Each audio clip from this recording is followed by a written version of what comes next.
seeing is leading up to Black Friday, it was 20 to 30%.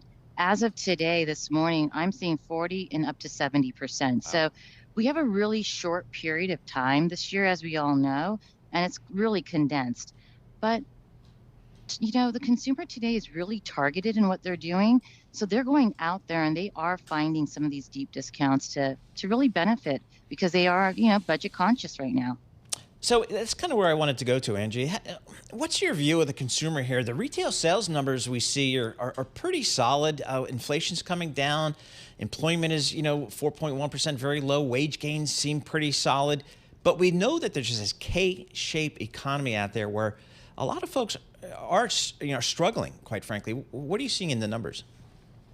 Yeah, no, I would agree with you. But what I'm really interested in monitoring right now is these deep discounts. So what consumers doing is they're cautious, but they're very strategic in how they're buying, where they're buying, and what they're buying. So they may not be buying as much as they have in prior years, but what they are doing is they're buying fewer items, but that are very thoughtful, that they're providing to either their families or their loved ones. So I think it's much more strategic in terms of how they're going about this shopping season. The other thing I'd say is there's a lot of FOMO out there.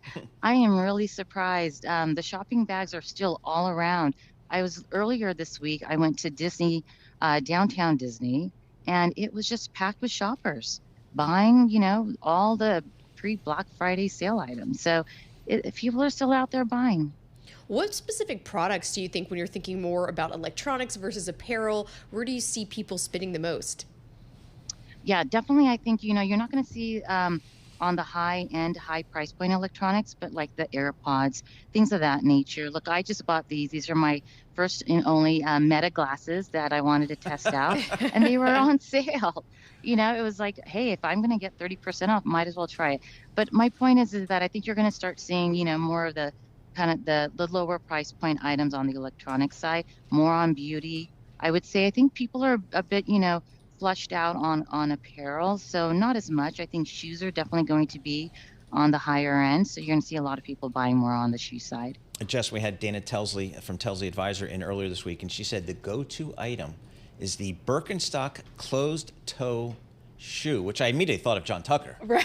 I mean, so Oh, yeah. The top of his list along with that hammer. exactly. I asked for so little.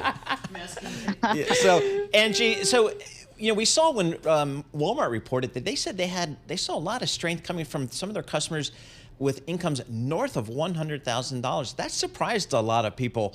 So it seems like people are looking for a lot of folks are just looking for value out there. It's all about the value game right now. It's, I would say, middle income and below, they're all out there looking for that. That I think is the name of the game, because you have to stop and think about it.